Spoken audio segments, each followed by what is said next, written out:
Buongiorno, ben trovati telespettatrici, telespettatori di Antenna 3. Entriamo in diretta anche per questo giovedì 15 maggio per aggiornarvi su tutti i fronti della cronaca, dell'attualità e della politica. Partiamo subito da Ponzano Veneto, dove si è registrata una violentissima aggressione ai danni di una quarantenne. Uno scippo in piena regola con conseguenze drammatiche. Una donna presa a calci e a pugni, ma vedo pronta la nostra Marta Marangon che si trova a Ponzano Veneto con Nicoletta Rizzetto. Buongiorno Marta. Sì, buongiorno Cristian, a te i telespettatori che ci stanno seguendo da casa. Sì, siamo a Ponzano Veneto, in una via di campagna, via Schiavonia, dove ieri pomeriggio, poco prima delle 17, si è verificata una brutale aggressione, uno scippo ai danni di una signora di 40 anni che stava procedendo in bicicletta su questa strada dal Baruchello in direzione della scuola elementare, quando è stata affiancata da due individui a bordo di uno scooter.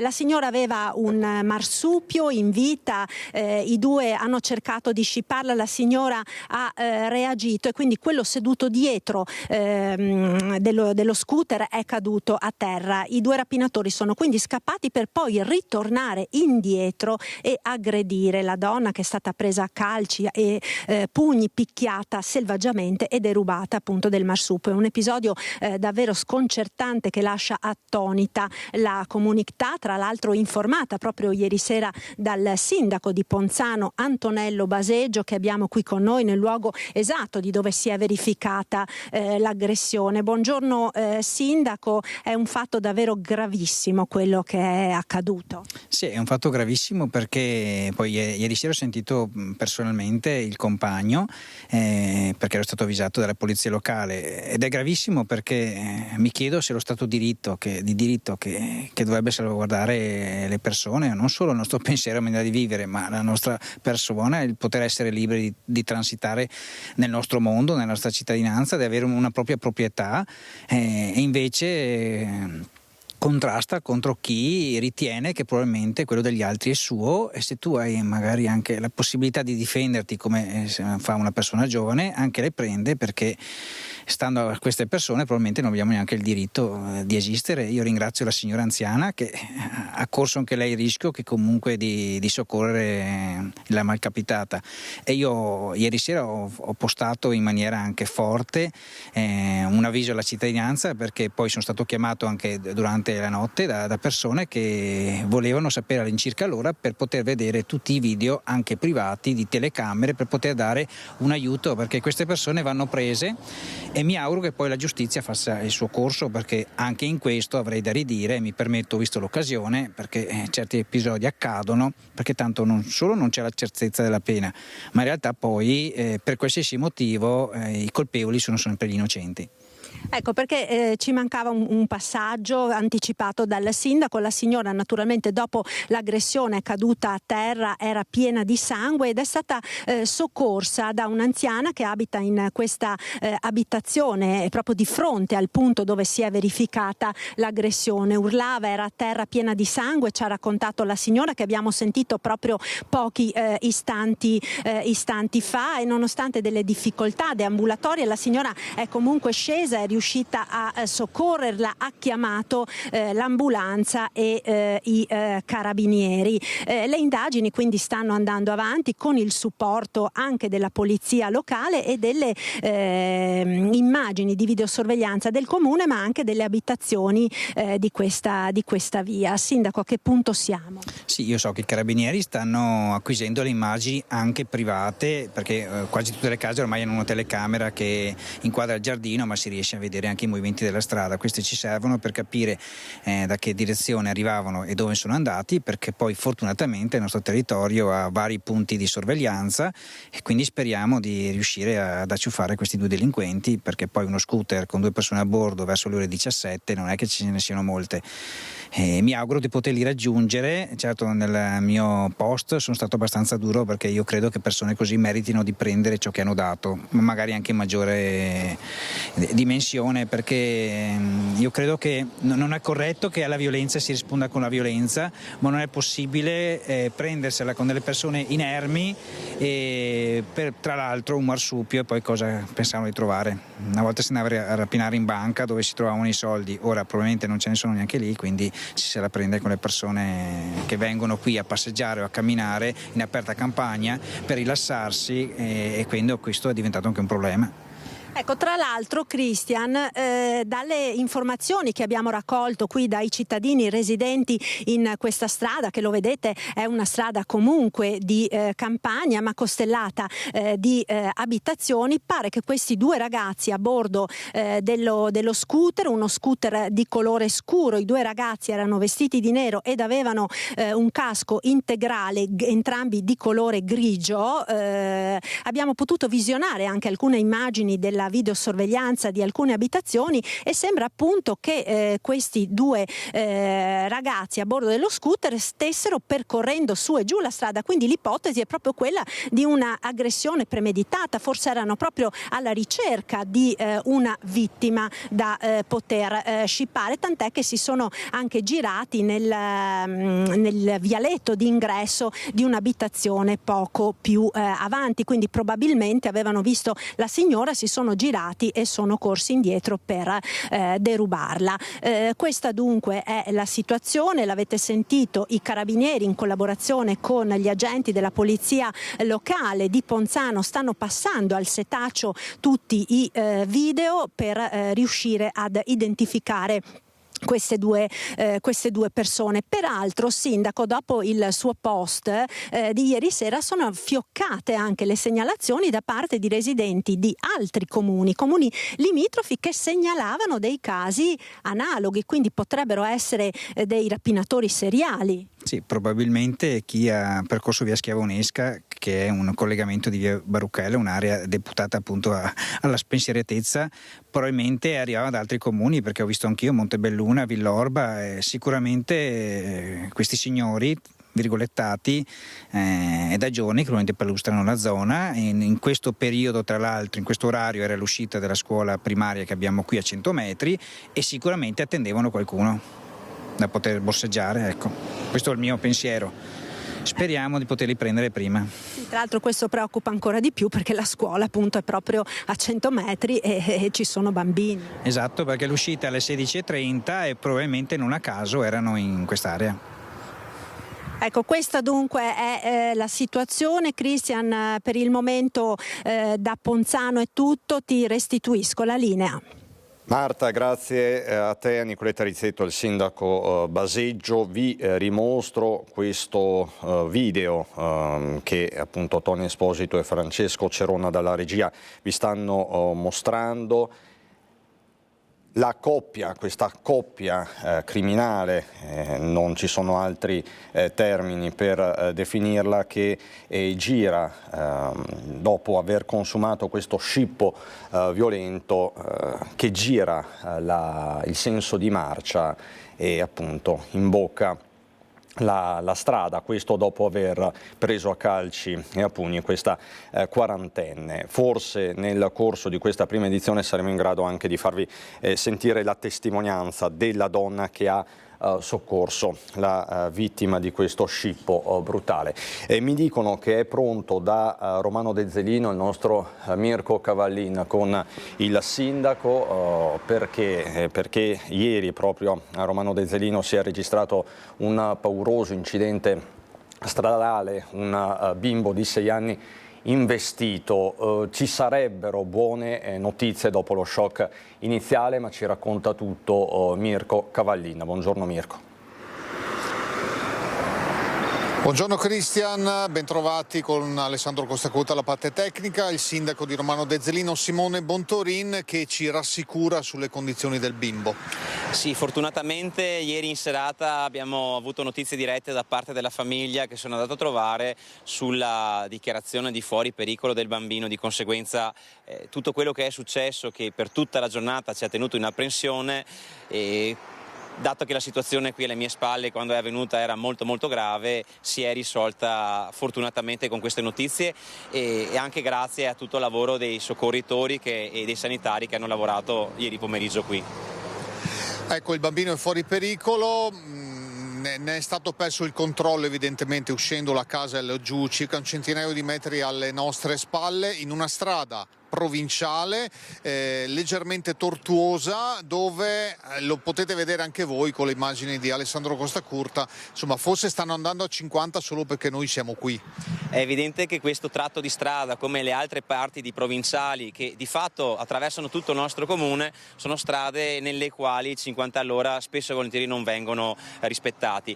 Abbiamo un tema che abbiamo sollevato più volte sia con l'ente proprietario, che è Viabilità per la provincia di Vicenza, che con la prefettura, che è sia trovare degli strumenti che ci possano essere efficaci per rendere queste strade meno veloci, sia per l'autorizzazione di installazione di sistemi di controllo elettronico. Ed è evidente che qui ci sono dei grandissimi vulnus in Italia e soprattutto le non decisioni che vengono prese su questi strumenti ci rendono effettivamente poco capaci di prendere decisioni, non perché non vogliamo, ma perché non abbiamo strumenti da poter utilizzare. Lei intende Ministero dei Trasporti, quindi Ministro Salvini? Beh, effettivamente è il problema che si sta riscontrando da aprile 2024, quando con quella sentenza che ha bloccato l'utilizzo dei Velox ha di fatto limitato anche l'attività di prevenzione.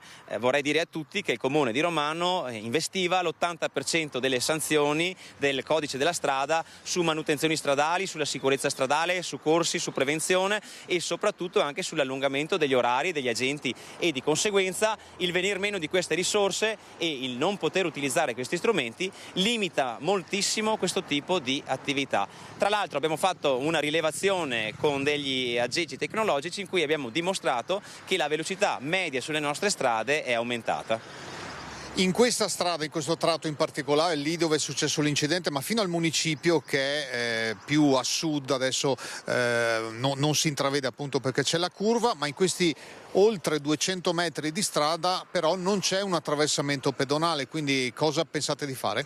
Si tratta di una strada provinciale vecchia, di conseguenza anche abbastanza stretta, e abbiamo già previsto la possibilità di andare a creare 2 attraversamenti pedonali, di cui uno alle nostre spalle, che purtroppo proprio per problemi legati alle prescrizioni che abbiamo ricevuto e anche alle difficoltà di trattare con i privati per l'esproprio di un pezzettino di terra hanno allungato a 2 anni e mezzo il percorso, il procedimento amministrativo, e proprio in questi giorni abbiamo eseguito l'appalto di questi lavori.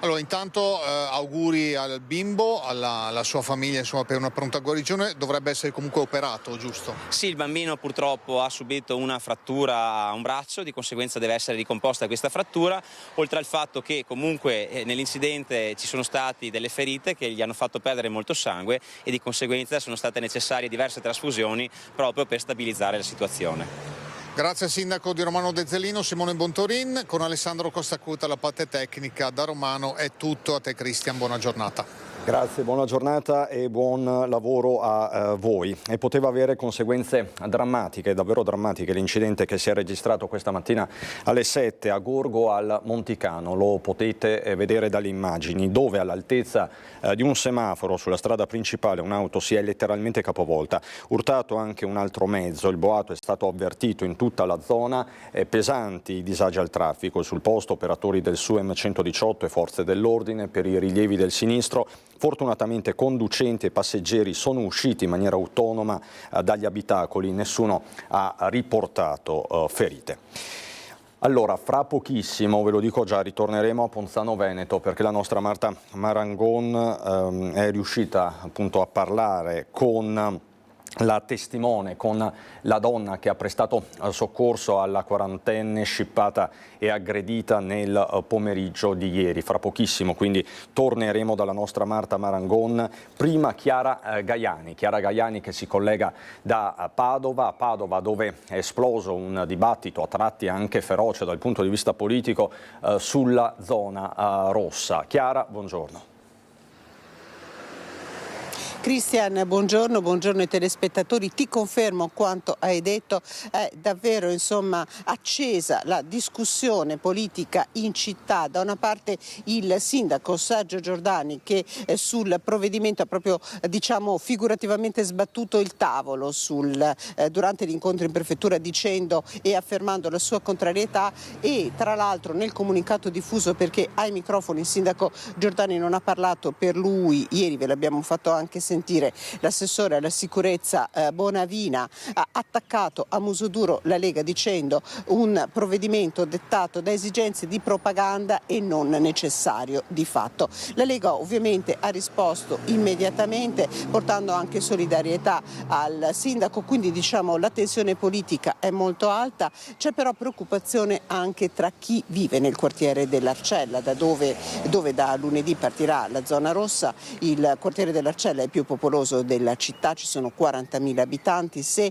alcuni a gran voce avevano invocato questo provvedimento, altri, compresi molti commercianti, sono preoccupati per l'etichetta di zona rossa e quindi di zona pericolosa che potrebbe arrivare nell'area dove hanno le loro attività, e per questo proprio a minuti l'assessore al commercio Bressa li incontrerà. Ci sarebbe anche un gruppo di giuristi al lavoro per presentare un ricorso al TAR del Lazio per chiedere una sospensiva del provvedimento. Come vedete, molti fronti aperti, ovviamente ve li racconteremo tutti nelle prossime edizioni. Vi lasciamo però alle varie reazioni raccolte nell'ambito del centrodestra, che ricordiamolo a Padova è in opposizione in sede di Consiglio Comunale, quindi di segno opposto rispetto a quanto detto dal sindaco Sergio Giordani. Ringrazio per la collaborazione tecnica il collega Federico Cibotto, poi la linea da Padova può tornare allo studio.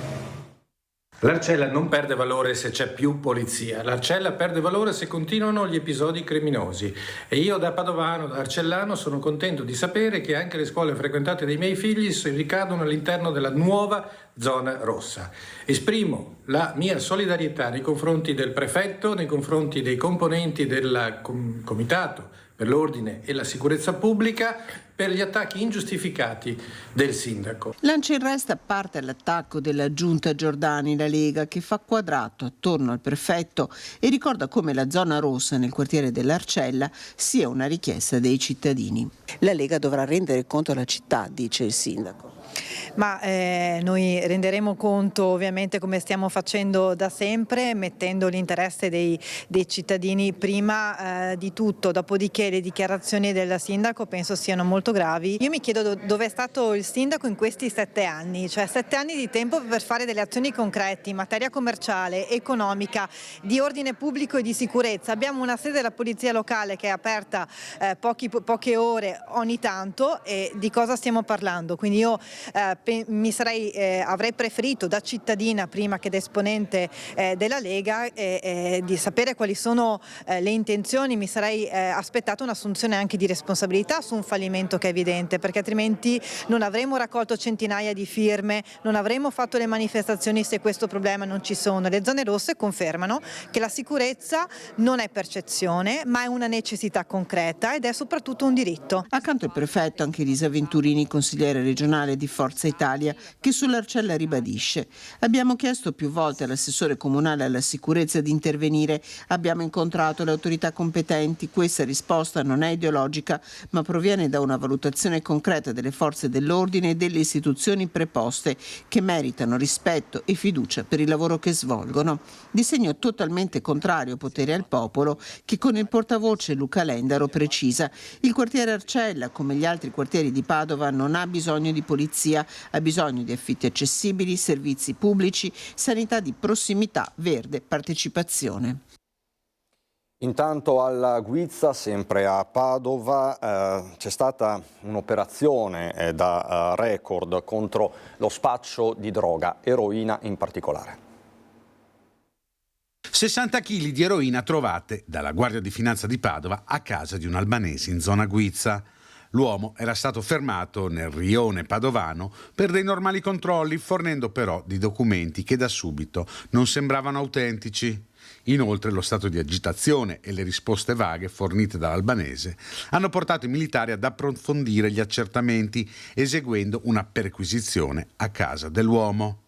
Nell'abitazione le Fiamme Gialle hanno rinvenuto una vera e propria raffineria di droga, trovando 2 sacchi con 60 kg di eroina, strumenti e prodotti destinati alla preparazione e al confezionamento della droga, oltre a 25.000 euro in contanti.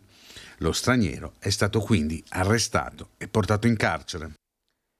Sempre Padova, sempre questioni di droga, l'hanno notato camminare con fare sospetto in Curzola voltandosi più volte. La polizia ha quindi fermato un 21enne trovato in possesso di 4 dosi di cocaina pronte per essere spacciate. In tasca i poliziotti gli hanno anche trovato le chiavi di un appartamento che era a sua disposizione dove sono state trovate ulteriori 14 dosi di droga e 400 euro in contanti. Il 21enne di origini tunisine è stato quindi arrestato ed è stato accompagnato al centro di permanenza per il rimpatrio di Gradisca di Sonzo per essere appunto rimpatriato. Vi ricordo che fra pochissimo ritorneremo a Ponzano Veneto per l'aggressione shock di ieri, lo scippo shock di ieri. Parla ai microfoni di Marta Marangon, la testimone, la donna che ha soccorso la vittima. Fra qualche istante davvero proseguiamo con la cronaca, sempre nel Padovano. Ritorniamo a parlare dell'atterraggio di emergenza di un aereo da turismo. La Procura della Repubblica ha aperto un'indagine. Nessuno è stato iscritto nel registro degli indagati, ma la Procura di Padova vuole vederci chiaro sull'incidente di martedì pomeriggio, quando un Piper PA28 R200 ha compiuto un atterraggio di emergenza in via Madonnina nel quartiere di Volta Busegana a Padova. Secondo una prima ricostruzione degli agenti della Digos che stanno lavorando, il velivolo, decollato alle 13 per testare un nuovo motore, era in fase di atterraggio con l'aeroporto Allegri in vista, quando il pilota ha registrato problemi proprio al motore dovuti probabilmente a un'avaria nel sistema di alimentazione. Secondo una nota diffusa da Aeron Air SRL, la società che gestisce l'Allegri, l'atterraggio di emergenza fuori campo è stato regolarmente gestito dal pilota in sicurezza, tanto da garantire l'incolumità sua e dei 3 passeggeri a bordo, tutti studenti universitari, 1 yemenita, 2 pakistani. Il velivolo è stato sottoposto a sequestro. E noi andiamo adesso a Marostica per tutti gli aggiornamenti sul fronte delle ricerche del velista scomparso. 5° giorno di ricerche, ci sono anche degli aggiornamenti, ma ci racconta tutto la nostra Monica Smiderle. 5° giorno di ricerche del parapendista che è stato visto precipitare domenica pomeriggio sulle colline di Marostica. Siamo tra Valle San Floriano e Pradipaldo. Le ricerche proseguono, sono pronte anche a partire le unità cinofile in arrivo da Rovigo e da Padova. Lungo le colline sono in questo momento impegnati i carabinieri della Forestale, oltre naturalmente ai vigili del fuoco. Proseguono le ricerche. Qual è la novità di oggi? Pare, ma il condizionale è d'obbligo, che ci sia la denuncia di una persona scomparsa, una persona che non sarebbe rientrata in Germania. La notizia è dell'ultima ora, non è ancora stata confermata dalla prefettura, ma insomma qui a Marostica le ricerche proseguono. Come potete vedere, anche i cani delle unità cinofile dei vigili del fuoco sono pronti per salire in collina. Noi naturalmente continueremo a seguire l'evolversi della situazione, vi daremo ulteriori aggiornamenti nelle prossime edizioni dei nostri telegiornali. Grazie Monica Smiderle con Renzo Rigona da Marostica. Vi ricordo che fra poco ci ricollegheremo con Marta Marangon da Ponzano Veneto. È il caso di queste ore, lo scippo shock che si è registrato ieri nella zona della Campania. Un altro caso che fa discutere, che ci riporta nella Marca Trevigiana Vittorio Veneto, il sequestro di un asilo nido abusivo.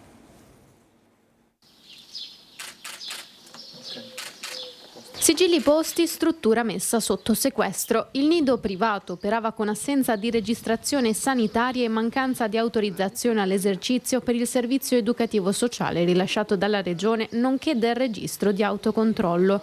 I carabinieri del NAS con i tecnici dell'US 2 durante normali controlli volti a verificare la regolarità delle condizioni igienico-sanitarie strutturali, lo scorso 8 maggio sono intervenuti all'asilo nido Pollicino di Vittorio Veneto, procedendo per le diverse irregolarità al sequestro amministrativo dell'intera struttura ritenuta abusiva. I 33 bambini che frequentano l'asilo di età compresa tra i 6 mesi e i 3 anni sono stati riaffidati alle famiglie.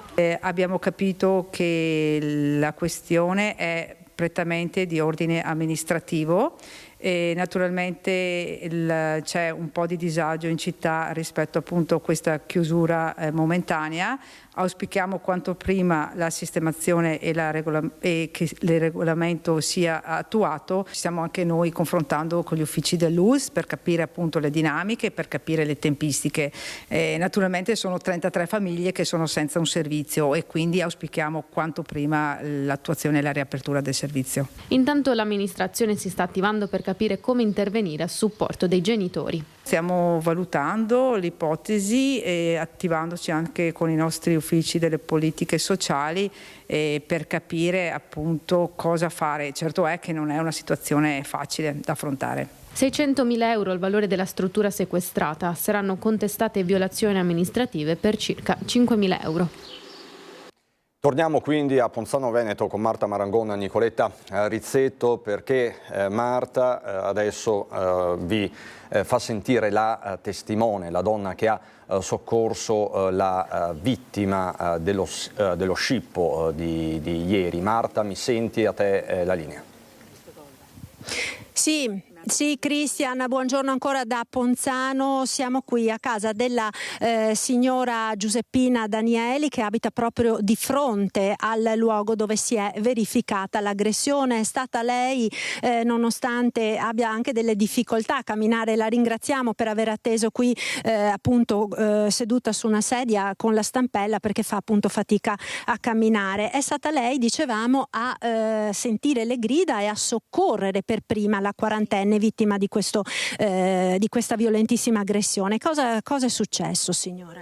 Niente, è successo che poi lei chiamava aiuto e qualcuno insomma che la venisse a soccorrere, però io non ho avuto, bisogna che aspetti che vado a prendere le chiavi e prendermi il telefono, ma in quel momento è arrivata una macchina, una signora, e ha fatto lei, insomma, ha telefonato al suo compagno, è arrivato anche il suo compagno, ha chiamato i carabinieri, ha chiamato la tubulanza, ma poi sono andata dentro, i carabinieri li ho visti, però la tubulanza non l'avevo vista. Ecco, la signora che era rimasta vittima, lei l'ha vista, ci ha parlato, no? Mamma mia, al momento era tutta scioccata perché poverina è tremante e ecco, ha visto sangue, ha preso tanta non e faceva male tutto il viso perché se aveva rotto qualcosa, non so se sapeva se era dal naso o proprio dal viso, lei non poteva dire niente, tutto qua, basta. Ecco, cosa le ha raccontato la signora? Ovviamente era sotto shock, piangeva, no? Piangeva sotto shock, quello. Ha detto, io non mi interessa per il marsupio che le hanno portato via. Interessava che ha visto il sangue, ha paura che le hanno dato i pugni che ha dato in testa. Sul viso non so dove che le hanno dato, sul viso più che sia, mi sembra io, non so. Lei diceva tanto anche in testa. Però non si sa. Ecco, allora Cristian, questa è la testimonianza della signora Giuseppina. Peraltro poco fa noi abbiamo sentito al telefono il compagno della quarantenne che è stata aggredita, ci ha confermato che la signora è stata dimessa dall'ospedale dove è stata medicata per le ferite riportate appunto soprattutto al volto e alla testa, perché proprio lì si sono accaniti i due aggressori e ovviamente è a casa ancora fortemente provata nel fisico e anche ovviamente nell'animo per questa brutale aggressione che ha subito ieri pomeriggio. E da Ponzano ti restituisco la linea. Grazie davvero Marta Marangon con Nicoletta Rizzetto. E caccia a questi due soggetti appunto che hanno agito a bordo di un motorino, vestiti di scuro, chiaramente con un casco, e caccia quindi aperta, due soggetti che sono stati avvistati nei giorni scorsi anche in zona Villorba.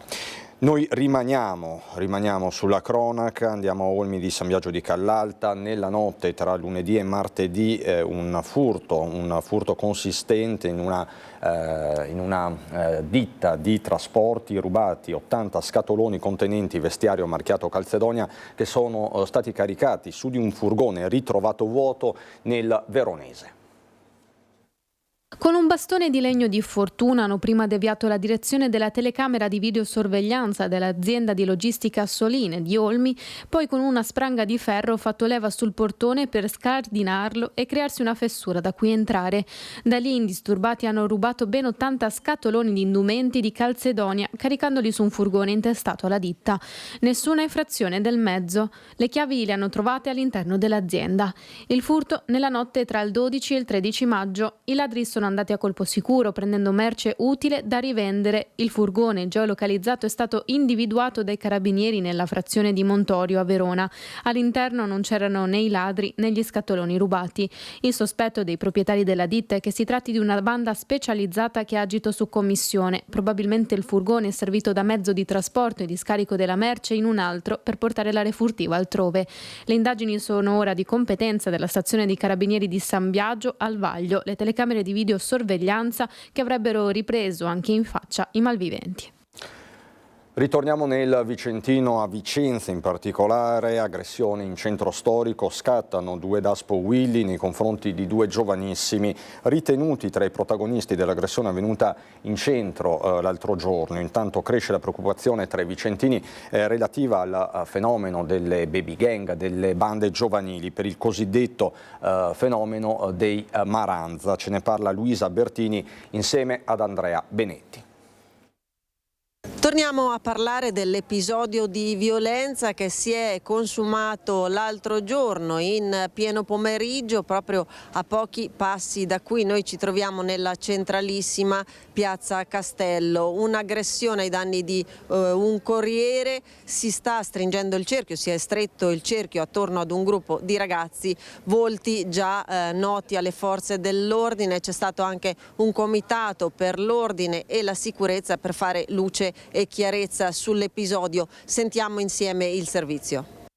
Si alza il livello di attenzione in città dopo la preoccupazione crescente per gli episodi di violenza che hanno riguardato il centro storico, in modo particolare l'aggressione consumata in piazzale De Gasperi in pieno pomeriggio in cui è rimasto ferito un corriere. Episodio la cui dinamica è al vaglio della polizia locale intervenuta, che ha fatto scattare 6 denunce ad altrettanti giovani per furto, ricettazione e lesioni, coinvolti 6 ragazzi tra italiani, stranieri o di seconda generazione, 4 dei quali minorenni. La città pretende sicurezza, Vicenza è sempre stata una città sicura, certo vive le difficoltà che vivono anche le altre città italiane, ma in questi anni siamo riusciti a preservare in questa città una condizione diversa rispetto a quello che abbiamo visto in altri territori, e questa sicurezza va difesa, lo Stato ci deve aiutare a difenderla con la presenza sul territorio. La questura, la prefettura, i carabinieri, la Guardia di Finanza questa mattina hanno condiviso all'interno del Comitato di Ordine Pubblico la scelta di fare un'azione mirata sul centro storico, sul quadrilatero, sui quartieri più in difficoltà, perché Vicenza deve essere mantenuta in condizioni di sicurezza. Episodio attenzionato in un tavolo per la sicurezza convocato in prefettura, in cui è stata disposta l'attivazione di azioni mirate in centro storico a partire da questo fine settimana, operazione ad alto impatto con un controllo dall'alto in elicottero. Noi stiamo attivando una forma di sicurezza che non sarà solo episodica, ma sarà costante. Intanto cominciamo subito con un'operazione ad alto impatto questo fine settimana, ma l'attenzione sarà sempre alta. Il tema però è anche che forse tutta la società dovrebbe interrogarsi sul comportamento dei ragazzi. Come avete sentito sono stati presi dei provvedimenti anche in termini di sicurezza generale, perché ovviamente l'episodio ha fatto parlare di sé e ha fatto tornare alla ribalta anche un tema nazionale, una problematica nazionale che si sente anche qui a Vicenza, che è quella dei cosiddetti maranza. A tal proposito abbiamo sentito che cosa ne pensano i vicentini. Sì, ci sono tanti cosiddetti maranza, che è un termine inventato ultimamente, in modo particolare negli ultimi mesi, sono aumentati. E il problema è che creano disagio, degrado e dopo c'è questa forma di impunità che non fa altro che aumentare queste situazioni. In modo particolare è successo qualche caso nel supermercato qui di fianco a noi, che sono verificati degli assembramenti con diciamo che sono andati anche un po' a infastidire i clienti, gente che entra ed esce al supermercato. Siamo arrivati ad avere anche paura a lasciare i nostri figli, perché ha figli che vanno alle medie superiori, a lasciarli da soli, proprio con il rischio che le band, anche minorenni, arrivino a fare aggressioni del genere. Hanno bisogno comunque sia di essere seguiti questi ragazzi, perché oramai sta diventando all'ordine del giorno tutti questi fattori qua e non va bene. Ci vuole un po' di più di polizia, di quartieri, come una volta c'era almeno onestamente la polizia di quartiere. La figura era importante, ecco, tutto lì. Ci vuole un po' più di presenza, sì. E a proposito di violenza giovanile non possiamo non ritornare sull'omicidio di Castelfranco Veneto. Spunta un terzo coltello intanto nel pomeriggio di oggi, atteso l'ultimo saluto a Lorenzo Cristea, vittima di quell'aggressione davanti alla baita al lago. Ogni giorno emergono nuovi risvolti sulla tragedia avvenuta a Castelfranco, a 800 metri dalla discoteca Playa Beach Club. A quasi 2 settimane dall'omicidio di Lorenzo Cristea cominciano a definirsi e cristallizzarsi alcuni aspetti. Intanto sono salite a 3 le armi sequestrate. Una è quella militare sporca di sangue, sicuramente utilizzata durante l'aggressione. Sulle altre 2 lame sarebbero stati disposti degli accertamenti, ma i dubbi che possano essere state nelle mani dei ragazzi sono tanti. L'ultimo coltello è stato trovato in un campo. Un agricoltore che stava arando un campo ha trovato questo coltello sotterrato e ce lo ha segnalato, per cui abbiamo proceduto al sequestro e come gli altri 2 verrà inviato poi per le analisi di rito al RIS di Parma, previa appunto l'autorizzazione del pubblico ministero. La dinamica ormai sembra chiara. La lite dentro il privé della discoteca, dove i 2 ragazzi nordafricani avevano un tavolino per una spinta. Poi la discussione è degenerata in offese fino all'intervento dei bodyguard che hanno bloccato i 2 gruppi invitandoli ad uscire. E alle prime luci dell'alba la tragedia consumata in pochi minuti. Le 3 auto con a bordo 8 ragazzi e 2 ragazze che partono incrociano Badr Rouaji e Taben Nani. Il gruppo scende dalle macchine e inizia la violenta aggressione. Poi le coltellate. A terra rimane Lorenzo Cristea colpito a morte. I funerali alle 14:30 alla chiesa ortodossa di Loreggia. Presente anche la sindaca di Trebaseleghe Antonella Zoggia, comune dove il giovane viveva assieme alla famiglia.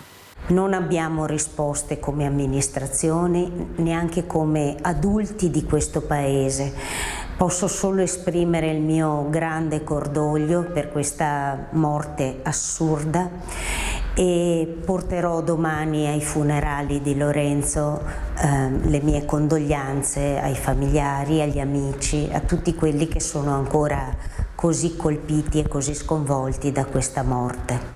Saranno presenti anche gli amici, fra loro Alessandro Bortolami, che è uscito da poco dall'ospedale di Castelfranco ed ha espresso il desiderio di poter dare l'ultimo saluto a Lorenzo. Ultimo saluto previsto nel pomeriggio a Loreggia e noi voltiamo pagina dalla cronaca all'attualità, dalla Marca trevigiana al veneziano con Ilaria Marchiori. Ilaria Marchiori che ci parla di inquinamento a Malcontenta, c'è un nuovo appello dei residenti, c'è sempre più esasperazione. Ilaria, buongiorno. Sì, buongiorno a te Cristian, buongiorno ai nostri telespettatori. Esattamente come hai detto tu, residenti sempre più esasperati, e proprio per questo siamo qui con Enrico Pellegrini del Comitato Tutela Salute Ambiente di Malcontenta, perché dopo le loro proteste, dopo le loro battaglie, dopo le loro numerose richieste degli ultimi anni, questa volta hanno deciso di andare direttamente a chiedere aiuto al prefetto scrivendo una lettera. Perché, Pellegrini? Intanto va detto che assistiamo a un continuo tira e molla tra enti, soggetti, istituzioni di riferimento. C'è da dire che in 2 anni circa non abbiamo ricevuto risposte adeguate, questo va detto, va sottolineato, va ripetuto. Ci siamo rivolti al prefetto soprattutto per avere finalmente, speriamo, una risposta chiara in termini di numero, dati di emissioni, provenienza di queste emissioni. Hanno tutti gli strumenti in mano questi enti, non capisco dopo 2 anni circa perché non abbiano ancora capito da dove provenga questo tipo di inquinamento ambientale. Parliamo del benzene, in questo caso parliamo del benzene, ma va detto che questa è una zona altamente inquinata. Mi riferisco anche all'inceneritore, quello che provoca, l'abbiamo anche comprovato attraverso dei biomonitoraggi autonomi, grazie anche al coordinamento no inceneritori. Mi riferisco anche al futuro progetto Eni, che adesso sembra un po' accantonato, sul quale appunto ci sono state diverse valutazioni.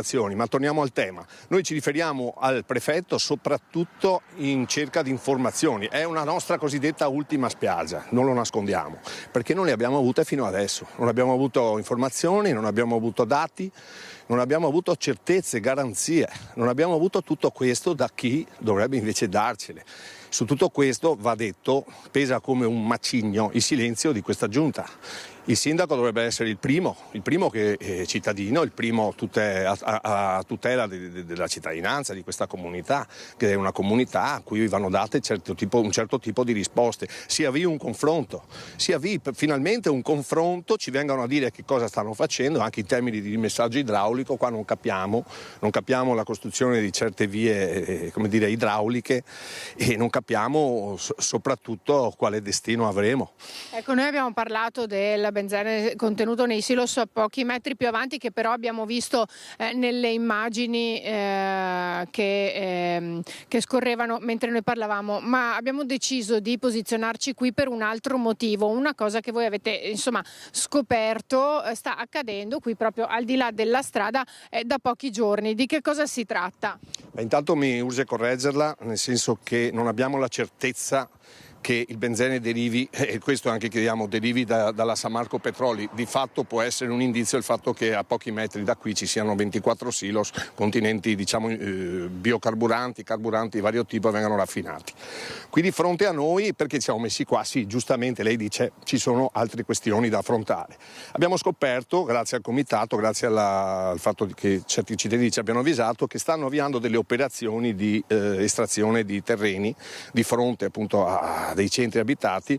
Siamo intervenuti e abbiamo visto che hanno messo dei cartelli con la scritta amianto. Adesso non è per creare allarmismo, però l'amianto è una componente inquinante, altamente cancerogena, come lo è del resto il benzene. Vogliamo vederci chiaro, vogliamo capire anche che cosa stanno facendo, dove andranno questi fanghi. Ci sono appunto dei limiti, delle regole, dei vincoli per stoccare questo tipo di materiale, e come comitato vigiliamo e continuiamo a monitorare anche questa parte di territorio, un territorio che è violentato, lo dico e lo ripeto da anni, dal punto di vista ambientale, senza che i cittadini di questa parte di città, e non solo i cittadini di questa parte di città, abbiano risposte certe ed adeguate.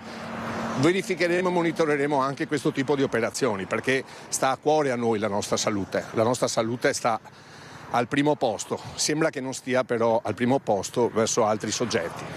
Grazie ad Enrico Pellegrini, in attesa ovviamente di sapere quale sarà la risposta del prefetto. Qui da Malcontenta è tutto, restituisco la linea allo studio. Grazie Ilaria Marchiori con i tuoi ospiti e Sandro Ponchio per la parte tecnica. Vi porto a Udine per un caso che sta facendo il giro d'Italia, un caso di presunta violenza sessuale che è stato denunciato da una ragazza che ha riferito di essere stata abusata da un calciatore professionista. È Omar Solé, il calciatore dell'Udinese finito nei guai per un presunto caso di violenza sessuale su una ragazza di 32 anni che lo accusa insieme a 2 amici di averla costretta a subire atti sessuali contro la sua volontà. Solé è stato raggiunto da una denuncia e ha già rilasciato una propria deposizione ai carabinieri che lo hanno interrogato ieri in tarda mattinata. La Procura della Repubblica ha aperto un fascicolo affidato al pubblico ministero Marco Panzeri che vede indagate 3 persone, il calciatore e i suoi 2 amici. La magistratura indaga per chiarire i contorni della vicenda. I fatti sarebbero avvenuti in un appartamento di Campoformido dove la ragazza ha raccontato di essere stata portata da Solé dopo una serata trascorsa in un locale di Udine nella notte tra domenica e lunedì, la sera del post partita di Udinese-Monza. La donna ha riferito ai medici del pronto soccorso di Udine di aver subito violenza e di essere in quel momento ubriaca. La difesa di Solé è affidata all'avvocato Maurizio Conti. Sia la magistratura che la società bianconera e l'avvocato mantengono uno stretto riservo, preferendo per il momento non rilasciare dichiarazioni. Il procuratore della Repubblica di Udine Massimo Lia si è limitato a confermare l'esistenza di una indagine. Il doloroso capitolo dei femminicidi a un anno dalla morte di Giada Zanola il 29 maggio, il Comune di Vigonza propone una camminata in suo ricordo. La partenza è prevista alle 20 dal municipio di Vigonza. Il ricordo di Giada Zanola, il 29 maggio, a un anno esatto dalla morte della giovane mamma, lanciata dal cavalcavia dell'A4 del compagno, che a settembre andrà a processo, i suoi concittadini le dedicano una camminata in memoria di Giada e delle tante vittime di femminicidio. Nel posto dove si è consumata la tragedia, il Comune ha realizzato un memoriale a lei dedicato, dove arriverà la camminata che si snoderà per 2 chilometri lungo le vie del paese. Per l'occasione, la Commissione Pari Opportunità invita i partecipanti a indossare un capo o un accessorio di colore rosso, blu o bianco, un piccolo gesto per affermare valori grandi come l'uguaglianza e la solidarietà. La spedizione punitiva lungo il PUT a Treviso della scorsa settimana, 3 le persone denunciate, il loro legale valuta ora la richiesta di riesame contro i sequestri effettuati. Per il momento ovviamente non conosciamo quali sono gli elementi che ha in mano la Procura, adesso abbiamo dei decreti di sequestro, sono stati sequestrati degli indumenti, abbiamo 10 giorni di tempo per valutare se fare una richiesta di riesame contro questi sequestri. L'avvocato Pietramala, legale dei 3 uomini, 2 cittadini albanesi e 1 kosovaro, denunciati dalla polizia perché ritenuti responsabili della spedizione punitiva di venerdì pomeriggio sul PUT in zona stadio, spiega quella che potrebbe essere la linea difensiva. Secondo le indagini, quanto accaduto quel giorno sarebbe l'epilogo di una faida che si trascina dall'ottobre 2022, quando a Fiera venne ucciso Rajib Kolgeci. A rimanere feriti il figlio del 52enne massacrato 8 anni fa e un suo familiare. All'origine probabilmente delle scuse mai accettate da parte dei parenti della vittima. Gli agenti, nel corso delle indagini, durante una perquisizione avevano sequestrato gli abiti indossati al momento dei fatti e le armi utilizzate, un coltello e una mazza da baseball. Il raid immortalato in un video di cui l'avvocato Pietramala al momento ha visionato solo un frame di pochi secondi. Sappiamo che c'è stato un video e vorremmo vedere anche questo video interamente. Valuteremo anche l'ipotesi di chiedere di essere interrogati e spiegare quella che sarà la nostra versione. Poche ore più tardi la spedizione punitiva a Silea le fiamme distruggevano un furgoncino di proprietà del fratello di Rajib Kolgeci. I carabinieri indagano per incendio doloso, anche se al momento dai rilievi dei vigili del fuoco non emergerebbero elementi, sostanze acceleranti o inneschi che possano far pensare ad un atto intenzionale. La Prefettura di Treviso, in base all'esito del Comitato di Analisi per la Sicurezza delle Manifestazioni Sportive dello scorso 6 maggio riguardanti i disordini avvenuti in occasione della partita Treviso-Mestre dell'ottobre 2023, vista la rivalità esistente fra le tifoserie trevigiana e mestrina, ha disposto il divieto di vendita dei tagliandi ai tifosi residenti nella provincia di Venezia per la partita Treviso-Mestre in programma domenica allo Stadio Tenni, gara di semifinale playoff di Serie D. Quindi una partita che sarà blindata dal punto di vista della sicurezza, visto il clima che si era creato in precedenti occasioni. Tutto questo in una città che sta parlando parecchio anche di zona rossa. Di zona rossa non si parla soltanto a Padova ma anche a Treviso. Torneremo a farlo nel corso di questa prima edizione. Prima però un altro caso, quello che ha riguardato l'imprenditore vicentino Alberto Filippi, che ora chiede i danni per diffamazione. L'imprenditore era stato accusato di essere stato il mandante dell'attentato a colpi di pistola contro l'abitazione del giornalista Ario Gervasutti nel 2018. Deve trionfare la giustizia a 360 gradi e quindi ho già dato mandato ai miei legali al fine di iniziare un percorso risarcitorio contro tutti coloro che hanno dichiarato contro di me ad agosto del 2023 e contro chi mi ha diffamato. Annuncia così la nuova battaglia legale Alberto Filippi, l'imprenditore vicentino ed ex senatore della Repubblica, scagionato ufficialmente e definitivamente un anno fa dall'infamante accusa di essere stato il mandante dei colpi di pistola intimidatori sparati nel 2018 contro l'abitazione di Ario Gervasutti, l'ex direttore del Giornale di Vicenza e poi caporedattore del Gazzettino. La Procura Antimafia di Venezia lo scorso anno accolse le istanze degli avvocati difensori Renzo Fogliata e Cesare Dalmaso. Io non sono nemmeno stato mandato a processo, devo per questo fare i complimenti per professionalità e correttezza all'ex capo della Procura Cherchi e al PM Buccini, anche perché è proprio dalla Procura che arriva la richiesta di archiviazione del mio caso, considerandomi completamente estraneo ad ogni tipo di accusa. Numerose le prove e le intercettazioni depositate agli atti che dimostrarono l'infondatezza delle accuse del pentito di 'ndrangheta Domenico Mercurio, in particolare la cosiddetta superprova. La superprova sono 5 ore di registrazioni, cristallizzate tra l'altro anche nella domanda di archiviazione da parte della Procura veneziana, dove il pentito afferma che gli viene chiesto di inventare contro Filippi sostanzialmente per tutelare una cosiddetta maggiore a danno di una minore da sacrificare. Per Filippi la vicenda è diventata di risonanza nazionale. A causa del particolare clamore mediatico ricevuto costò 10 mesi di inferno, un incubo per sé, la sua famiglia e la sua azienda. Appurata la verità lo scorso anno, ora però l'imprenditore chiede che vinca anche la giustizia, che ripaghi i danni subiti. Quello che mi è accaduto, e purtroppo non accade a pochi, è ad esempio di quello che una buona stampa non può e non deve fare. Colgo l'occasione invece di ringraziare la stampa oggi presente, che dimostra di saper fare in modo corretto e preciso il proprio mestiere.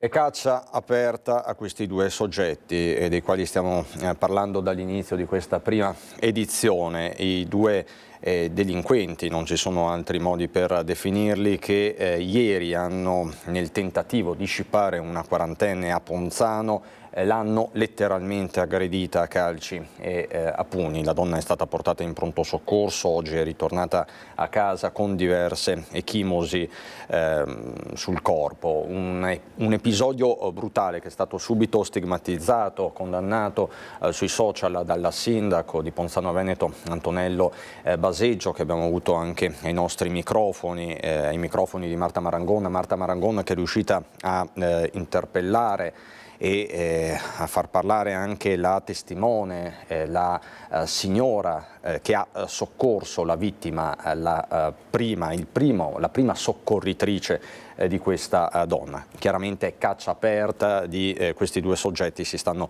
occupando le forze dell'ordine. Noi però abbiamo ancora tanto da raccontarvi, dobbiamo anche collegarci con Mogliano Veneto, dove è partito il congresso regionale della CISL, i temi del lavoro chiaramente in primo piano, c'è ancora tanta cronaca. 2 minuti di pubblicità e poi ci ritroviamo in diretta.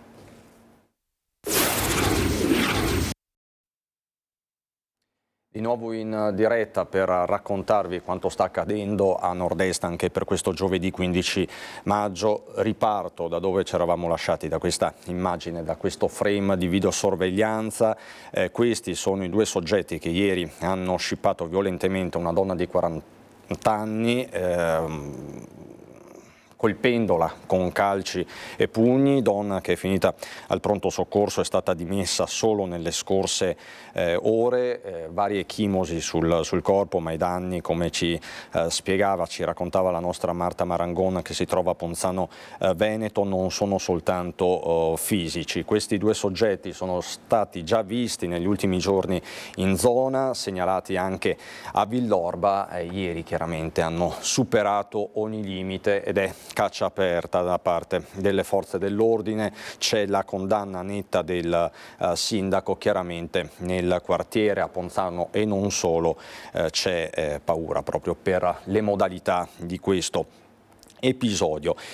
Siamo stati poi a Romano Dezzelino, vi abbiamo aggiornato sulle condizioni di salute del bimbo di 6 anni che è stato investito ieri in pieno centro. Vi abbiamo dato una buona notizia: il bimbo sarebbe fuori pericolo di vita, mentre a Marostica proseguono le ricerche del velista scomparso. È il 5° giorno di ricerche, ci ha aggiornato la nostra Monica Smiderle, e ci sarebbe questa denuncia di scomparsa che arriva dalla Germania. Anche qui un quadro ancora tutto in evoluzione, con gli operatori del soccorso che stanno setacciando tutta la zona di Marostica e non solo. Do il benvenuto ai miei 2 ospiti di oggi, li saluto davvero e li ringrazio. Barbara Stefani, mamma di Angela, poi sì, vi racconteremo chi è Angela, ma soprattutto cosa è nato da questa vicenda, e il papà di Angela, Franco Dell'Anna. Ma appunto qualche istante e poi parleremo a lungo della vostra storia, ma soprattutto appunto di quello che state facendo per tutti i bambini. Io vi riporto a Treviso dove è forte il dibattito attorno alla zona rossa. Ne abbiamo parlato poco fa collegandoci con Padova, ma anche Treviso è prossima all'istituzione di una zona rossa in via Roma, quindi siamo a ridosso della stazione di Treviso, teatro nell'ultimo periodo di diverse aggressioni, risse ed episodi al limite. L'annuncio lo ha fatto ieri ai nostri microfoni il sindaco Mario Conte. La settimana prossima ci troveremo con il prefetto e con il comitato di ordine e sicurezza per definire il perimetro, che sarà molto limitato, di questa zona rossa. La strada sembra tracciata, la città va verso l'istituzione di quella che a tutti gli effetti è la sua prima zona rossa. L'annuncio arriva dallo stesso primo cittadino che circoscrive strumento e area. Quella via Roma, a ridosso della stazione, spesso teatro di aggressioni e risse da parte di giovani e giovanissimi. Una zona rossa molto limitata da un punto di vista dello spazio, che poi è anche quel piccolo quadrante di città dove si sono manifestati alcuni episodi francamente brutti e di cui non vogliamo abituarci e che combattiamo con tutte le nostre forze. La zona rossa è più adatta ad altre tipologie di città che hanno maggiori criticità, però insomma noi vogliamo risolvere il problema della sicurezza in città e quindi anche questo strumento può essere utile. In attesa del suggello della prefettura, la sicurezza urbana passa anche attraverso le panchine. Proprio in via Roma, dopo i lavori di riqualificazione, non sono state più riposizionate. Inevitabile tornare alla fine degli anni 90, quando lo sceriffo Giancarlo Gentilini le tolse con una mossa shock. Conte riaggiorna la linea. Magari essere paragonati a Gentilini perché è stato un modello di sindaco. In realtà la notizia non è che Conte toglie le panchine, è che Conte aumenta le panchine, ma chiede che vengano utilizzate nel modo corretto. Le aumenta e le sposta. Sì, non le tolgo, le sposto, perché è fondamentale capire che noi stiamo rigenerando la città, stiamo facendo investimenti importanti con illuminazione pubblica, piste ciclabili, rifacimento di marciapiedi, e laddove le panchine vengono utilizzate in modo sbagliato, così come segnalato dai cittadini, perché questo è il caso di via Roma, vengono tolte, spostate e messe in altri luoghi più adatti.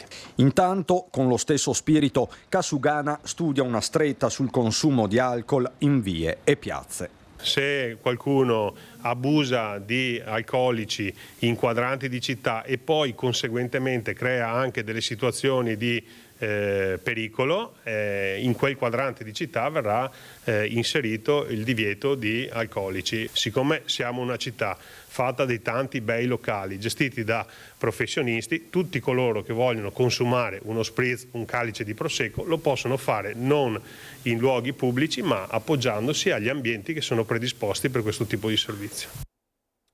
Panchine spostate, non tolte, così dice il sindaco, ma il dibattito in città si accende. Eticamente qualsiasi cosa vada a impedire a qualcuno di potersi appoggiare, di potersi sedere, secondo me è sbagliato, però bisogna anche essere razionali e cercare di capire se questo può portare a dei risultati concreti, questo sì. È un dibattito che assume contorni quasi filosofici, quello che riguarda lo spostamento delle panchine a Treviso, argomento sensibile dal 1997, quando Gentilini le bandì per la prima volta. Oggi come allora la discussione è aperta, anche se stavolta si tratta, come spiegato da Mario Conte, di un semplice dislocamento. Giustissimo, sono della linea Gentilini anch'io, pulire parchi, parchetti, vicoli per il decoro pubblico. Questa gente va gestita, messa e trattata in modo decoroso, ma non può essere dove vuole, fare quello che vuole. Treviso è una città che va preservata perché è ancora molto superiore rispetto a tante altre, quindi anche la panchina che può portare gente a starci sopra può essere degradata, può essere distrutta, comunque è un bene pubblico e va preservata e va portata dove ce n'è bisogno e dove viene trattata come un bene pubblico dovrebbe essere trattato. Giusto, sono d'accordo di spostare e buttare via. Non saprei dire se è giusto o sbagliato, dipende, dove c'è più gente è giusto ma sia più posto da sedersi, insomma, ecco. Quindi qui in centro servirebbero più panchine? Sì, secondo me sì, almeno nelle vie principali sì, che almeno così la gente può sedersi, ma mangiarsi un gelato, invece stare in piedi, godersi un po' il panorama, ecco. Diciamo che non credo che siano le panchine il problema che portino la gente a bivaccare. La panchina è anche un luogo di accoglienza. Questa gente, io ricordo quando arrivavano a Treviso le prime badanti si sedevano lì a Fragiocondo, erano tutte là, si ritrovavano per terra sedute sull'erba. Insomma, arrivano, a volte li utilizziamo queste persone. Tranchant l'opposizione che, guardando allo spostamento delle panchine, parla di pura propaganda. Il sindaco Conte decide di riprendere una vera e propria ossessione della Lega in città e di riproporla quando sappiamo perfettamente che non è quello che serve, non è quello che risolve nessun tipo di problema. Invece stiamo ancora aspettando che le annunciate azioni, penso alla trasformazione dell'edicola di Via Roma in un presidio della polizia locale, diventino concrete, perché attualmente anche quelle sono completamente sparite come le panchine. Veniamo ai nostri due ospiti, ve li ho già presentati, Franco Dell'Anna e Barbara Stefani, genitori di Angela e creatori della musica di Angela. Parto da lei, Franco. Chi era Angela e che cos'è la musica di Angela? Angela è la nostra figlia, è stato l'angelo ispiratore perché dopo averla perduta nel 2013 abbiamo deciso come famiglia intanto di iniziare questo percorso di aiuto per altre persone fragili. Noi abbiamo vissuto 10 anni della nostra vita in condizioni difficili perché Angela era più volte, più che quasi sempre ricoverata e quindi abbiamo vissuto praticamente periodi lunghissimi in ospedale. Quindi trovare una soluzione che aiutasse altre famiglie che come noi hanno vissuto un'esperienza simile o che stanno vivendo un'esperienza simile purtroppo era per noi importante, dava anche un senso al dolore che abbiamo provato nella perdita di nostra figlia. È venuta l'idea di fondare un'associazione. Insomma, quindi... Avete trovato la forza, signora Barbara, di dare un senso, come diceva Franco, al vostro dolore. Quindi sì. Partire da una vicenda personale, intima, dolorosa e farne una sfida collettiva, una battaglia, che cosa? Certo, sì, no, soprattutto perché tutto questo dolore, tutta questa sofferenza di 10 anni che purtroppo nostra figlia ha avuto, aveva una paralisi cerebrale infantile, quindi con assistenza 24 ore su 24, quindi era molto importante doverla gestire, quindi come ha detto mio marito i vari ricoveri e tutto questo. abbiamo visto che, abbiamo capito soprattutto che non doveva morire nel vero senso della parola il tutto, quindi di avere un proseguo, quindi che la sofferenza è come quel piccolo seme che poi sbocciando dona il suo frutto, quindi di aiutare anche altre persone che come noi hanno sofferto e avevano bisogno di un'assistenza, di un aiuto, e abbiamo visto che nella musica, perché abbiamo questa associazione che praticamente sono delle tecniche di musicoterapia non fatte da noi ma da professionisti, e abbiamo detto noi come volontari cerchiamo di fare del bene alla gente, quindi raccogliamo fondi per poi pagare questi professionisti che sono nel territorio dei nostri progetti. Ecco, è un'associazione molto specializzata la vostra. Sì.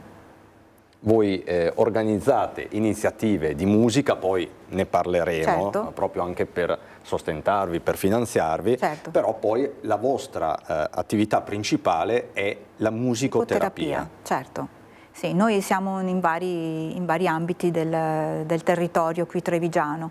Noi siamo da Zero Branco, quindi abbiamo, allora prima di tutto voglio dire che il primo progetto che noi abbiamo avuto è stato quello in pediatria, dove Angela ha vissuto per 10 anni, quindi che conosciamo molto bene, e nelle varie situazioni che abbiamo visto nel percorso di questi anni, quindi di tanti bambini che soffrono e che hanno tante sofferenze, tante particolarità, di bisogno di assistenza. Quindi abbiamo appunto in pediatria al Cafoncello, poi abbiamo l'Anfas di Treviso, che lì è più una situazione di gruppo, abbiamo un bravo musicoterapista che gestisce l'Anfas appunto, un gruppo di ragazzi dove ci sono disabilità, tutti i ragazzi insomma che hanno bisogno di un'assistenza anche a livello proprio tecnico, quindi la musica è un grande sostegno per loro. Poi abbiamo anche il centro Alzheimer di Zero Branco, è un centro sollievo, dove abbiamo preso in carico, che il Comune ci ha chiesto di prenderci in carico di questo importante progetto. E poi abbiamo tanti altri progetti adesso. Quindi signora Barbara, la musica voi l'avete sperimentata? Sì, con Angela. Abbiamo sperimentato nell'ultimo periodo del suo ricovero, purtroppo ancora quando era ancora qui con noi, praticamente abbiamo visto che veniva una ragazza che faceva un po' di volontariato all'interno dell'ospedale e aveva degli strumenti e suonava, ma suonava soprattutto musica classica.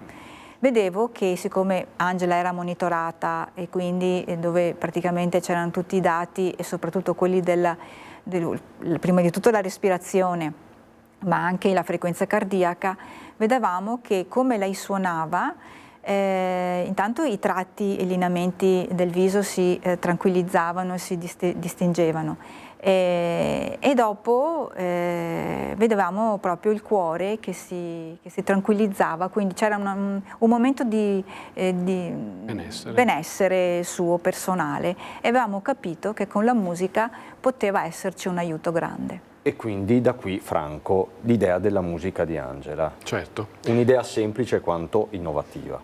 Beh, noi crediamo molto nella musicoterapia perché è una sorta di un modo bellissimo per aiutare, perché l'operatore si mette a disposizione del paziente e cerca di capire quali sono i suoi bisogni.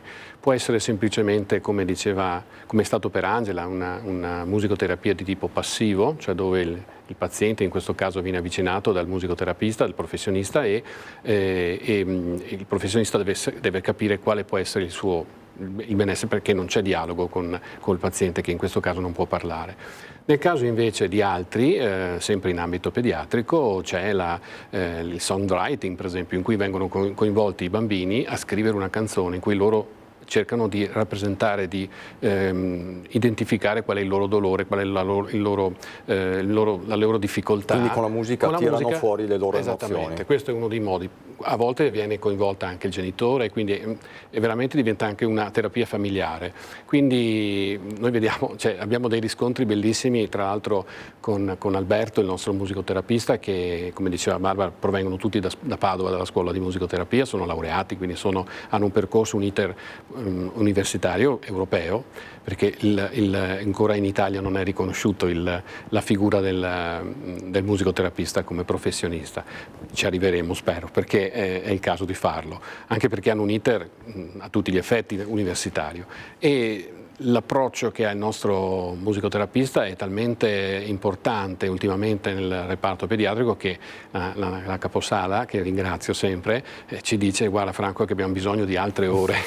Noi cerchiamo di farlo. Tra l'altro voi la musicoterapia la fate non solo per i bimbi. No, infatti lavoriamo diciamo che, proseguendo il racconto di mia moglie, lavoriamo anche con gli anziani. Siamo presenti nella casa di riposo di Zero Branco, il nostro paese, e lì già lavoriamo da vari anni. Insomma, nel tempo abbiamo creato un coro di persone che praticamente non cantavano, e alla fine si sono trovati in 30 a cantare insieme a Natale, quindi è stata una cosa meravigliosa.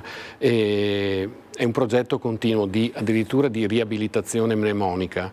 Vediamo delle persone che quando sentono la musica e quando cominciano a cantare si rigenerano, è una cosa incredibile. E quindi per questo voi siete presenti e gestite anche il centro sollievo Alzheimer? Esattamente, questo è stato, come diceva mia moglie, una richiesta del comune, che si è trovato un attimo abbandonato da un'altra associazione, ha deciso di affidarlo a noi. Quindi siete impegnatissimi, perché insomma immagino sia un'attività molto complessa, che poi si compone anche di iniziative, e poi ve ne parleremo di una in particolare prossima, ma lo faremo fra qualche istante. Prima Lucio Zanato da Mogliano Veneto, lo vedo con il segretario generale della CISL del Veneto, Massimiliano Paglini. Oggi parte il congresso regionale della CISL, lavoro chiaramente in primo piano. Buongiorno Lucio.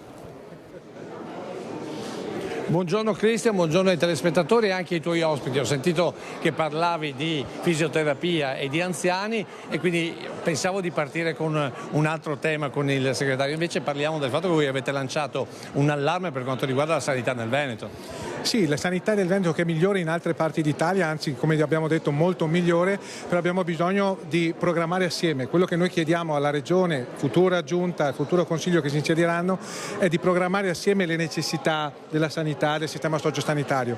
Dobbiamo integrare il sistema sociosanitario a partire dalle RSA, cercando anche di capire dove ci sono le sacche di inefficienza, troppo piccole talvolta le case di riposo. Quindi crediamo che ci sia la possibilità veramente di riefficientare il sistema sociosanitario, ma per farlo noi quello che vogliamo farlo assieme. Poi sarà la Regione, la politica che ci risponderà, però noi pensiamo che solo quella sia la strada. La contrapposizione, l'antagonismo fine a se stesso non porta da nessuna parte. Le cose da fare assieme voi le avete addirittura trasposte nelle aziende, non a caso abbiamo messo un titolo. C'è questa nuova legge che è stata, mi pare, approvata ieri, che finalmente può far entrare gli operai all'interno, diciamo così, della direzione delle aziende. Sì, è una rivoluzione, ma da oggi somigliamo un po' di più alle migliori democrazie ed economie europee. La Germania, la Francia, la Svezia, l'Olanda sono paesi che hanno già investito in partecipazione e, guarda caso, hanno salari che crescono più che in Italia, c'è ricchezza più distribuita. Quindi crediamo che finalmente si possa dare gambe all'articolo 46 della Costituzione, che non è altro che realizzare il compendio tra capitale e lavoro, che sono i due pilastri del funzionamento delle imprese. Non è una rivoluzione comunista, è una rivoluzione che va nel solco della tradizione sociale, cattolica, democratica di questo paese e del Veneto. Sentite, dietro di noi c'è molto fermento, perché qui ci sono 400 delegati a tutto il Veneto in rappresentanza di 400.000 lavoratori.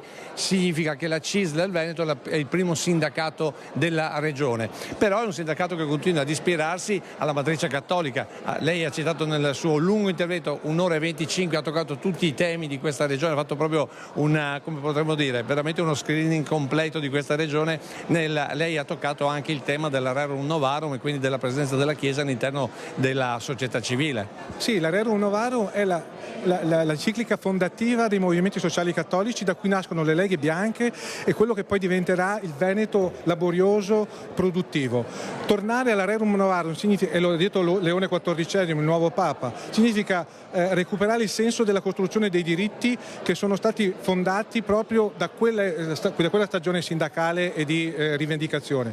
Tornare oggi alla Rerum Novarum significa rimettere al centro la persona, l'uomo, il lavoratore come pilastro della società, farlo dentro alle imprese che sono per loro natura elementi che servono alla comunità. Crediamo che sia una rivoluzione e la legge sulla partecipazione finalmente dà gambe a un principio costituzionale che è stato scritto 75-80 anni fa e che non è mai stato realizzato, l'articolo 46. Tra l'altro lei ha citato Corazzini e Toniolo, quindi gente dei nostri territori che guardavano già al futuro del lavoro e delle imprese, però poi, come dire, c'è stato un brivido quando ha chiesto di tassare le rendite e i patrimoni, quasi come dire, uno spostarsi a sinistra, no? No, noi non siamo io non credo che chiedere di riequilibrare la tassazione tra il lavoro e le rendite finanziarie e immobiliari sia uno spostarsi a sinistra, sia spostarsi nel senso della giustizia, della dignità, dell'equità fiscale. Oggi abbiamo il lavoro tassato al 50% sull'aliquota marginale,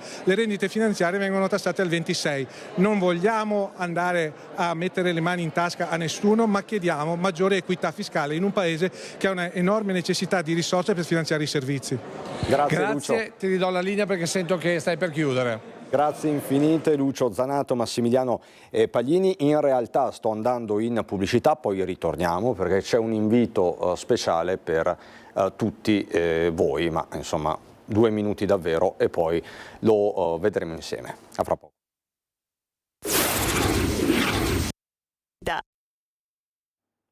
Ritorniamo in diretta con Franco Dellan e Barbara Stefani, genitori di Angela, ma soprattutto fondatori di un'associazione che è cresciuta nel tempo e che è riuscita veramente a creare anche un movimento, lo possiamo dire, perché della musica di Angela si parla, è diventato un appuntamento atteso da molti. Le vostre iniziative sono tante, abbiamo parlato di quello che fate quotidianamente a sostegno dei bimbi della pediatria, dei bimbi in generale, la musicoterapia per gli anziani, per i soggetti affetti da Alzheimer, e poi ci sono le grandi iniziative, i grandi eventi che servono per sostentare, per finanziare un'attività che è complessa, innovativa, insomma immagino anche provante da un punto di vista umano. Ecco. Quindi io partirei proprio dall'invito di 3 importanti attori e cantanti. C'è un invito speciale, lo rivolgono proprio al pubblico di Antenna 3. Sono Jody Tonno, Graziano Galatone e Vittorio Matteucci, che sono stati tra i protagonisti del grande musical Notre Dame de Paris, il musical, lo ricordiamo tutti, di Riccardo Cocciante. Saranno il 23. Esattamente, 23 maggio alle 21 al Teatro Mario del Monaco. Per una grande serata di musica e beneficenza. Allora, li sentiamo, ecco, questa è la locandina, grazie davvero a Tony Esposito e Francesco Ceron dalla regia. Jody Tonno, Vittorio Matteucci, Graziano Galatone, poi appunto ci sono anche altri ospiti importanti. C'è la Claudia Dottavi, che anche lei ha fatto parte del cast principale del Notre Dame de Paris. Quindi ci sarà grande musica, come sempre con la musica di Angela, e grandi messaggi. Allora vi faccio sentire l'invito al pubblico di Antenna 3. Ciao a tutti! Ciao a tutti! Ciao. Allora, 23 maggio 2025, Teatro Mario del Monaco, Teatro Comunale Mario del Monaco a Treviso. Canzoni per sempre con questi 3 individui qua che vedete. Jody Tonno, Graziano Galatone e Vittorio Matteucci. Vi aspettiamo. Vi aspettiamo e ricordiamo anche la Onlus, la musica di Angela. Un abbraccio a tutti. In beneficenza, non mancate, mi raccomando. Ciao. Questo è il saluto. Non è facile organizzare questi eventi? No, assolutamente, anche perché noi non siamo dei manager o comunque diciamo che col tempo ci siamo, insomma 10 anni che lavoriamo, quest'anno è il 10° anno della musica di Angela, quindi abbiamo festeggiato con questo evento meraviglioso. Negli anni abbiamo avuto veramente degli eventi importanti. 2 anni fa, sempre nel comunale, abbiamo avuto il coro Angel City di Los Angeles, che sono venuti a fare un tour in Italia. Io li ho conosciuti durante la pandemia, ho conosciuto una persona del gruppo, sono 150 cantanti, quindi una cosa incredibile, e abbiamo avuto l'onore che loro dedicassero una delle serate del tour italiano alla nostra associazione. È stato un sogno che si è realizzato veramente incredibile. A proposito di sogni da realizzare, ne avete altri? Quali le sfide che attendono la musica di Angela? C'è un'iniziativa in particolare alla quale tenete? Oddio, iniziativa particolare non ce n'è, però sono tante le iniziative che noi teniamo, soprattutto il fatto di allargarci per quanto riguarda la musicoterapia e soprattutto riuscire sempre a sostenerci per portare avanti questi progetti. Il nostro sogno è quello, è logico, di continuare sempre in questo percorso e riuscire sempre, perché appunto, come dicevamo prima, è molto faticoso, perché non è semplice dover anche richiamare questi artisti che sposino soprattutto la nostra associazione, il nostro fine. Non è semplice, poi purtroppo si parla anche di soldi, perché purtroppo senza quelli non si può fare niente, e quindi abbiamo sempre bisogno di sponsor, di fondi, di situazioni nelle quali riusciamo almeno a coprire le spese, ma anche riuscire anche a guadagnare qualcosa per pagare questi musicoterapisti, perché diciamo che non abbiamo un sogno particolare, però la nostra è una missione. La missione, bravissimo. Quindi il fatto di riuscire a continuare ad espandere soprattutto il nome di Angela. Quindi voi continuerete a fare questo? Assolutamente. Ricordare Dio vorrà. Angela. Certo. A Dio piacendo, sì. Assolutamente. Questo è sicuramente il nostro scopo principale, anche lo scopo statutario principale, ricordare nostra figlia naturalmente, perché il suo nome non venga in qualche maniera dimenticato. Il motivo per cui abbiamo iniziato in pediatria era proprio per questo, nelle stanze dove ci hanno accolto per 10 anni, come ho detto prima, e quindi insomma era giusto che il suo nome rimanesse. Comunque di eventi ne abbiamo sempre, insomma, non diamo come ha detto mia moglie, non c'è uno in particolare. Il concorso, per esempio, è un altro evento importante che ci occupa tantissimo tempo, che viene fatto in ottobre. Al 31 di maggio c'è la chiusura delle iscrizioni per chi vuole iscriversi al nostro concorso. Le note nel cuore. È diventato un concorso nazionale perché viene gente da tutta Italia. E abbiamo avuto anche il patrocinio del Ministero della Cultura, quindi insomma coltivate anche talenti. Esatto.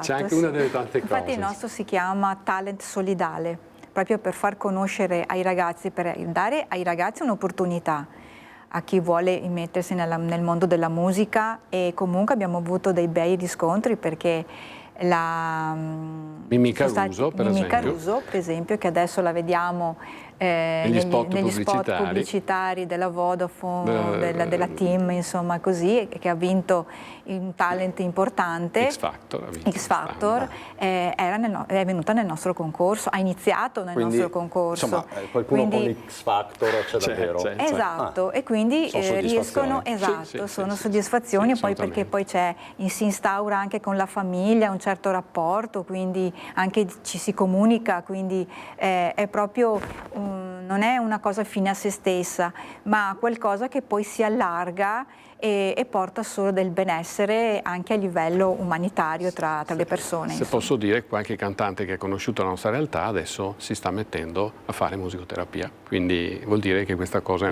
una semina. È un circolo virtuoso, quello che avete innescato. Grazie davvero, grazie Barbara, grazie Franco. Grazie a voi. Il 23 segnatevelo in agenda, la serata Canzoni per sempre al Teatro del Monaco, insomma canzoni per sempre, canzoni ed emozioni e grandi messaggi di solidarietà. Grazie Tony Esposito e Francesco Ceron dalla regia. Grazie a tutti voi per la cortese attenzione. Subito dopo di noi ci sarà il meteo, il contenitore musica e il film Il mistero dell'acqua del 2000, un genere appunto drammatico, un film con Sean Penn e tanti altri, insomma davvero un pomeriggio da non perdere su Antenna 3. Noi rientriamo in diretta alle 18:30, edizione regionale 19 Venezia, 19:30 Treviso e Belluno. È tutto per questa prima edizione, buon proseguimento di giornata.